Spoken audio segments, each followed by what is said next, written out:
maybe some people haven't touched in 60 years. And it just re-energizes us in our work. And when she uncovers these hidden treasures, it's just a treasure for us all. So you're an enthusiastic storyteller, and thank you so much for everything that you've done today.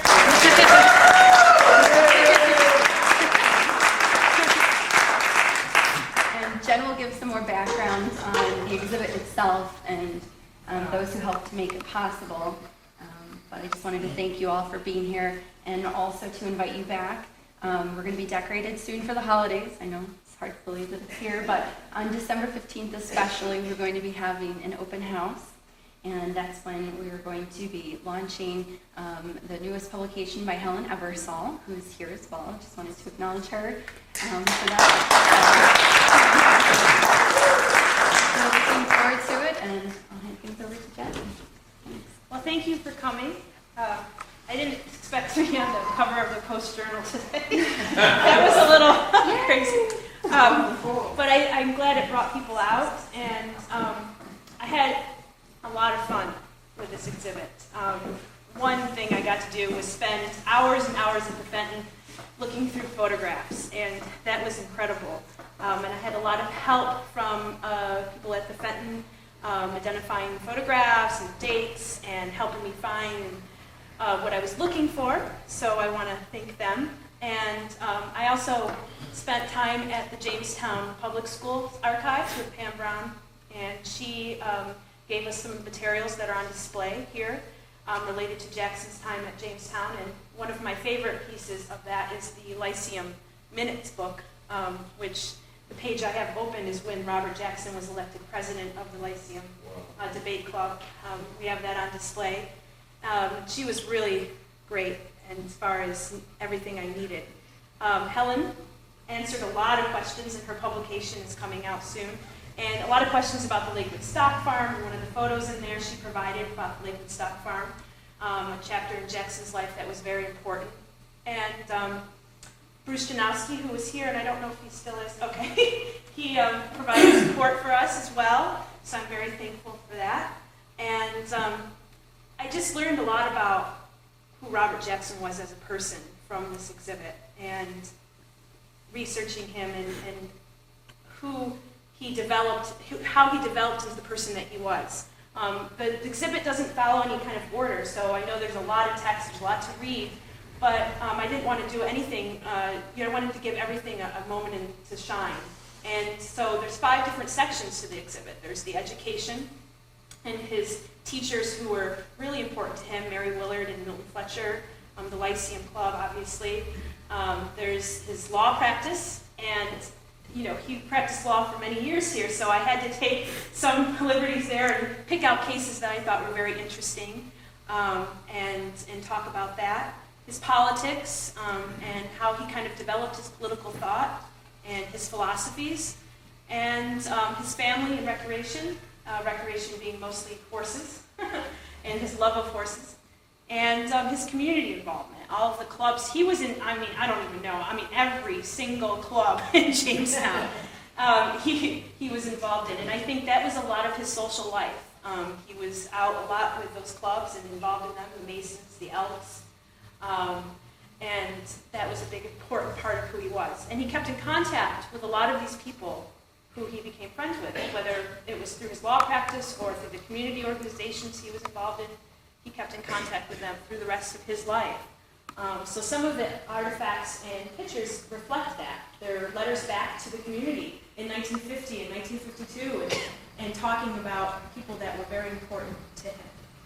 So I guess that's what this whole exhibit's about. So, yeah. Jen, did you talk to us a little bit about the production? It looked great in there. How did you get it produced? Well, I taught myself how to use InDesign software, which is a design program, and so I did all the design myself. And all the photos were scanned at the Fenton. I scanned them in high resolution, and so I could produce them any size, basically. I could blow them up very large, have them the size 8x10s, and I just kind of found this kind of layout that I wanted, and I had help painting the whole show from David, my partner there. He was great helping me paint all the show. And Megan, did a lot of the editing, because let me tell you, I love to write, but I need an editor. And she really did a great job as far as the editing goes on all of the panels. So, speech, and I think that his politics, his early politics, that section is probably my favorite because it really reflects a lot of how he developed and the person he was on the Supreme Court and the judgments that he had. And also, I think his time at the Eagles and the Saturday Night Club, that was very interesting to me because the debates that they had there, and they were all publicized in the Jamestown Evening Journal. Debates are all about like unemployment and what they called old age benefits, which is Social Security, and these different problems that society was facing at the time, and it really is almost exactly what we're facing now. And you can see the parallels, and that was very interesting to me. Plus, I never knew that they built the house on Fairmont. I always assumed that they moved right into that, and they actually did build that house, which I thought was very interesting as well. Yeah. What about the case, the typhoid case that you took on? Yeah, Can you tell us about that? Well, I'm not an expert in any of these things. That's what I want to make clear. But that was a case, the typhoid case was the Forbes farm, and they, from what I understand, is that they, the milk that they were producing was infected with the bacteria, the typhoid bacteria. What happened was that there was a daughter-in-law on the farm who was a carrier of the typhoid bacteria. And in the process, they thought of milking or being part of that she could have transferred this bacteria to the milk. But if you read through the case record, she really wasn't involved at all with the milking on the farm. So what Jackson did is he came in and he said, okay, there's got to be something else going on here. And he looked around in the environment and realized that Cassadaga Creek right there is where the sewage from the city was dumping into. And the cows were wading through that creek. And they might have carried the typhoid bacteria on their skins. And then in the process of milking, that was transferred to the milk.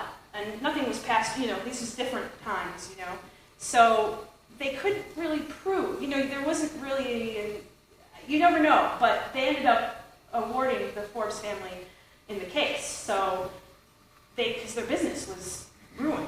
And I think that was very interesting. In the house, the picture in there we have the original documentary evidence files from that. So all the photographs that were used in the trial, that's where the picture comes from, as well as the map in the case, which has all the red dots where the typhoid bacteria, where the people came down with typhoid in different houses. That's all from our collection here at the Jackson Center.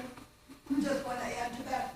It's interesting that very shortly thereafter, the city of Jamestown built a modern sewage treatment plant. Yes, almost a year after, or 2 years. Yeah. So they obviously. Is that the one we still use? It's the same, well, I don't know about that, but it's in the same vicinity, right? I mean, so they obviously knew that there was something going on there. I mean, and I like the quote that there's the respondent's brief, and then there's Jackson's quote in there that he basically saying the city was doing something wrong, and they had had to be stopped. So that's what I know about that. I enjoyed your interview this morning with Jim Oh, Gonzalez. thank you. It's announced Salt and Paper. And it was interesting to hear that, it was no surprise to me that Robert H. Jackson was a member of the Sportsman Club, which is a long-established men's club, with their facility on the lake.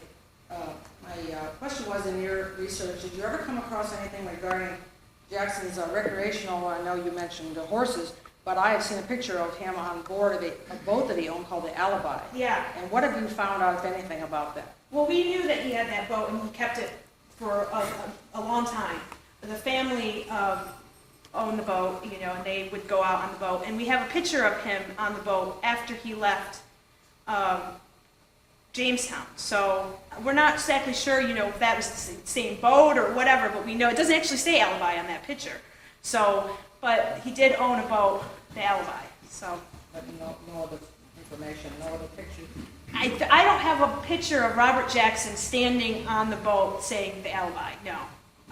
There probably is some pictures out there. There might be some at the Library of Congress. I don't know, maybe Greg knows that. But I don't have any in our collection. I think it's in that, I thought it was in that Jackson, but I saw it somewhere. Well, there's a picture of him on a boat. Oh, I see what you mean. Yes. With the name on the boat. Yeah. Yeah. So, any?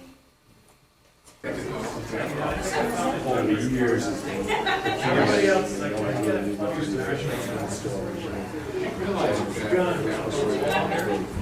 yeah, when they put things